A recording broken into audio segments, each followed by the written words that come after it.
Hello, welcome. I'm Hannah, and today we are going to be finishing out a series I've been doing all year long that's based on another series I've been doing all year long. So every month this year, I've been randomly selecting a palette of indie single shadows. I have all of my slips written out on pieces of paper, and I would draw out 25 to 33, depending on the size of the palette, single shadows, arrange them nicely in the palette, and then challenge myself to use that palette for the entire month.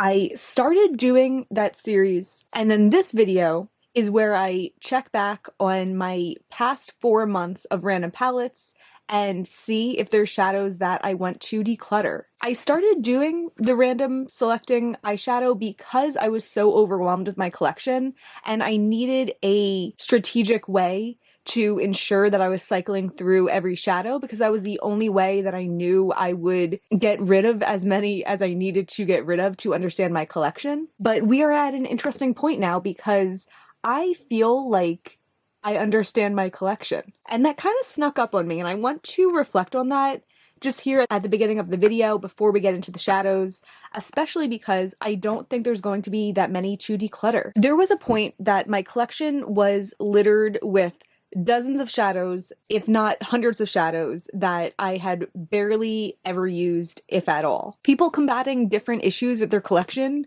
are of course going to go about them in different ways. And for me, in that moment of time, my best course of action was to declutter ruthlessly. So I did. And there was a point during that process, which I mean, has been the past 2 years, that I felt like I might end up decluttering my collection down to being like my favorite 100 shadows or something. And I would even be concerned at times about the future of being able to make palettes if my collection was so like honed in and one-dimensional. But it's like all of a sudden something clicked, and just recently I'm looking at my collection and I'm like, my collection is good now. Like, I understand it. I've been doing this all year long. In addition, I've had a couple of times of going through my collection and just decluttering off the bat. Throughout last year, I was swatching my single shadows by color story and decluttering things that seemed similar or didn't swatch as well. And I don't regret any of those declutters. I don't regret getting rid of any of my shadows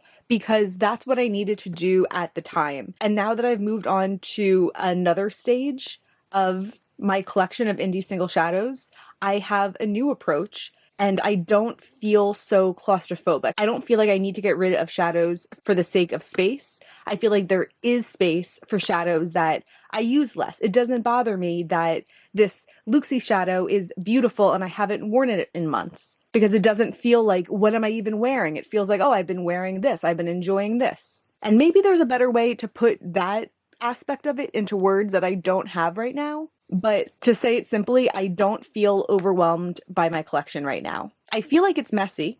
I definitely want to organize it sometime soon, but I don't feel like I'm going to open these palettes and get rid of 20%, which I think is what I did in the first one of this video in like April or whatever. So all that being said, sorry for the long intro.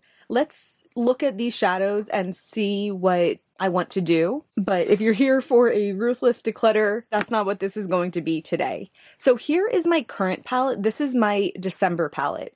And I said in my December video that I'm not crazy about the look of the palette as a whole, but individually, this palette has a lot of kick-ass shadows in it. And while I have favorites and ones that I like less, I've decided that at this time, there aren't any in here that I want to get rid of. One that I was thinking about is this Adept matte, because this is a very like peachy, corally transition color, but I don't tend to go this neon with my transition colors anymore. But this shadow and shadows that I feel similarly about make me realize that I have a little bit more space in my heart for what's not on the nose. I had thought originally that I might declutter shadows like this. I might say, I don't want to wear this, but right now I'm like, I can save this one shadow for a BYOP perhaps, for a duping the palette. I don't hate the look of this. It doesn't bother me to have this one square pan sitting here. Maybe I'll change my mind. Maybe I'll be onto a different phase in a couple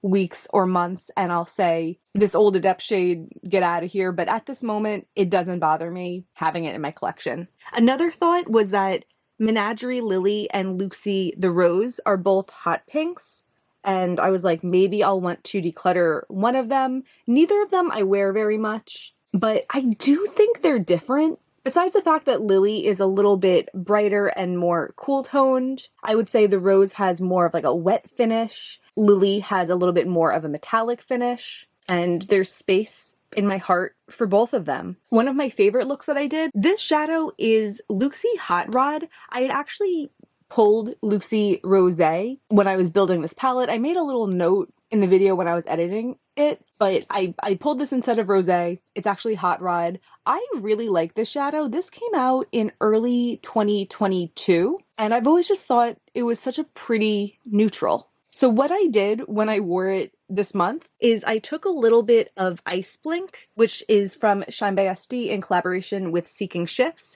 and a little bit of Luxie Nectar, and I topped it with them.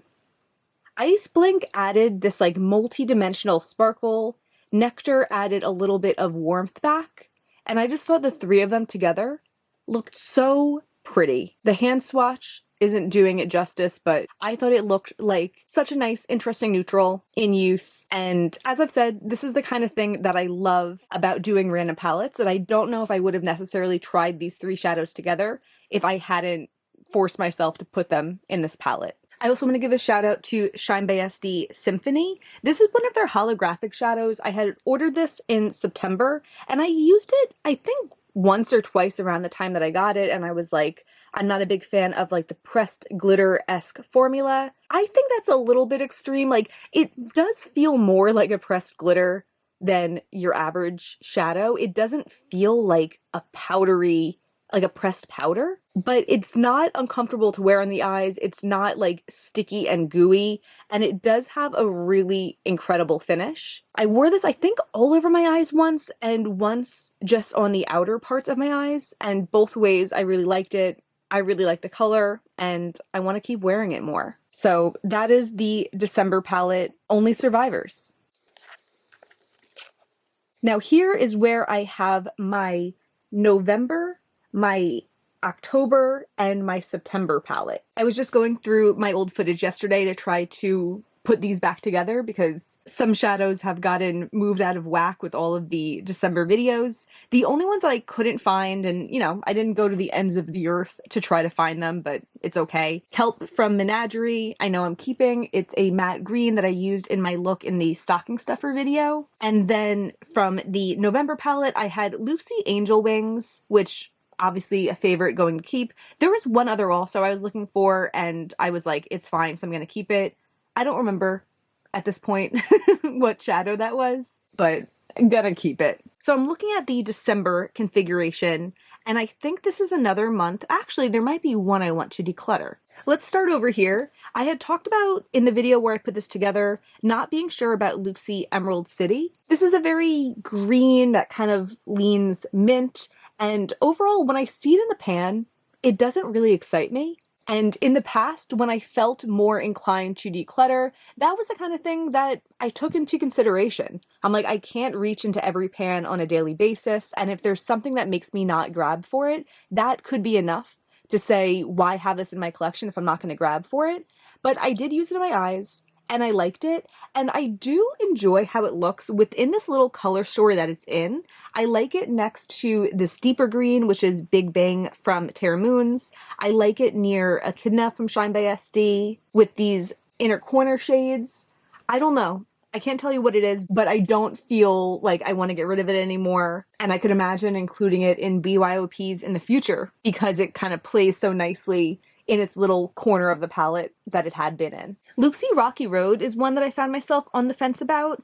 This was an old favorite from Luxie. I feel like when no one was talking about Luxie, this is a shadow that people were like, yeah, Rocky Road's pretty good. And I got it and I'm like, Rocky Road is cool. Luxie was the first indie brand that I tried. You know, like indie brand of the current indie sphere. I had tried Luxie, I think it was 2019, like summer of 2019. And this was one of those early shades, so I digress. But the interesting thing about this is it has like green sparkle over a neutral base. And that's the kind of thing that I wasn't getting from mainstream brands. And I think the contrast between this and that made this feel more special. I don't feel strongly about Rocky Road now. I'm open to less intense shimmers, but the tone of this doesn't really excite me. But I also don't feel the need to get rid of it. I think it is kind of iconic. I don't mind keeping it around for comparisons. I don't mind keeping it around and seeing if I do feel like wearing it in the future. It just doesn't bother me to have it right here. So I'm gonna keep it. The one that I think I am going to declutter from this month is Glaminatrix Uluru. I think it's a pretty shade. Maybe not pretty. I think it's an interesting shade. It was a little more pink. I would think it's pretty, but it's kind of like sandy orange colored. The thing that bothers me the most about it is the formula. It has a lot of kick up. The use that I would have for it would be deepening up my crease or for the outer corner, and having it so close to this one from Luxie, Blood Moon, makes me feel like I would just reach for Blood Moon. They're not a dupe. It's not the same exact shade, but they serve a similar purpose, and it makes me feel like I don't need the one whose formula I like less. So that one's coming out, and I'm going to wipe off my hands so we can talk about the next 2 months. October's palette was a pretty good one. I think I gave a shout out at the time to this one from Divina. This is Thalassic, which I got, I think it was at the end of last year.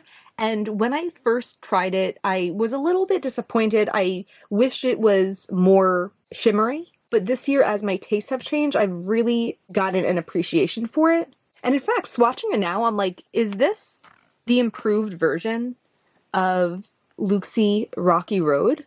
I mean, all right, they're different, but this is definitely amped up. I mean, they are kind of similar.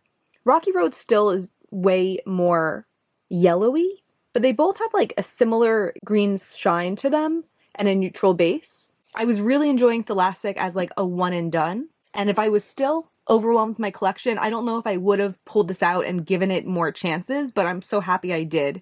Also a shout out to this Luxie one. This is Morning Rain. It's such like a weird shadow. It's not very shimmery. It's a duochrome from turquoise to like a grass green. And it's kind of like a satiny formula.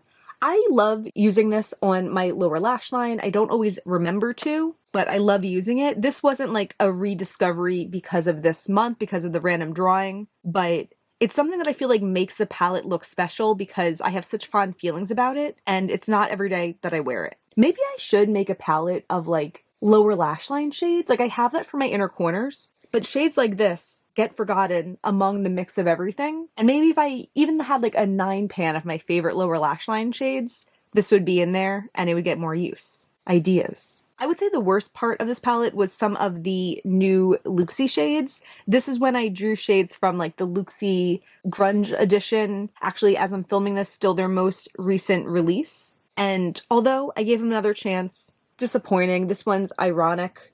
Does not do anything for me. There were some that I liked more. Many Moons down here is like that classic dimethicone Luxie formula that I enjoy and a lot of other people do. But there were several shades that were more like that, like Mad Energy also. A pretty color, but a formula doesn't really do much for me. So I would declutter those now, but I am doing a video about Luxie collections from 2023 that might actually have gone up before this, but I haven't filmed it yet at this time. So I am going to save all of those shadows so I can talk about them then, but just know they're not safe and I didn't like them. The bad ones, at least. I liked the good ones. Actually, there is one from October that I do want to declutter. It's this one here in the corner. This is Divina Pixie Sticks, and this is a nice shadow.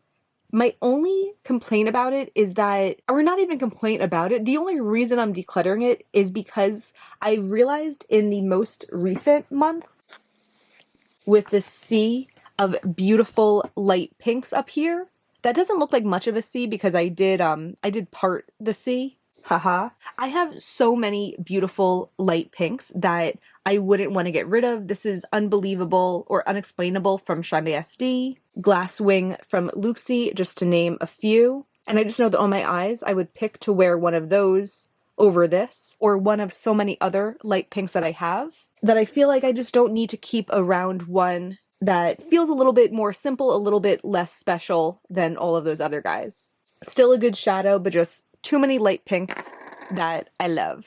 And then over to September. This is also a lovely looking palette. Nothing much to report from it. I'd say a standout is Divina Midnight Nova. This is a shadow that I love, and I loved getting to wear it a bunch of times that month. It's probably my most worn shade from the palette that's not like a transition color. Also, Divina Suki. I know I've talked about this recently. I think Midnight Nova also in like my Divina favorites video, but it's such a gorgeous metallic, so fun to layer with, and I was loving wearing that on my lower lash line. I also loved having this pink Tarte matte here. This was depotted from the Unleashed palette from several years ago, but I hit pan in it this month for good reason.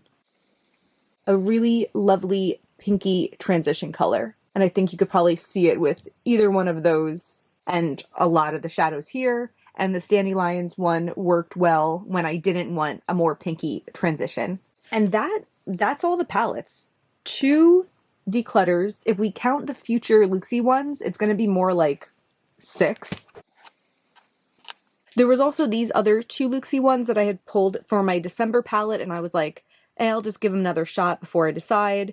I gave them another shot. They're going to be going, but these I'm also going to be saving for the Luxie video. But yeah, that's going to be everything. I hope this was fun to watch. If you enjoyed it, I hope you'll give me a thumbs up and subscribe. It really means a lot to me, and there's always way more makeup content on the way. Thank you so much for being here. Bye.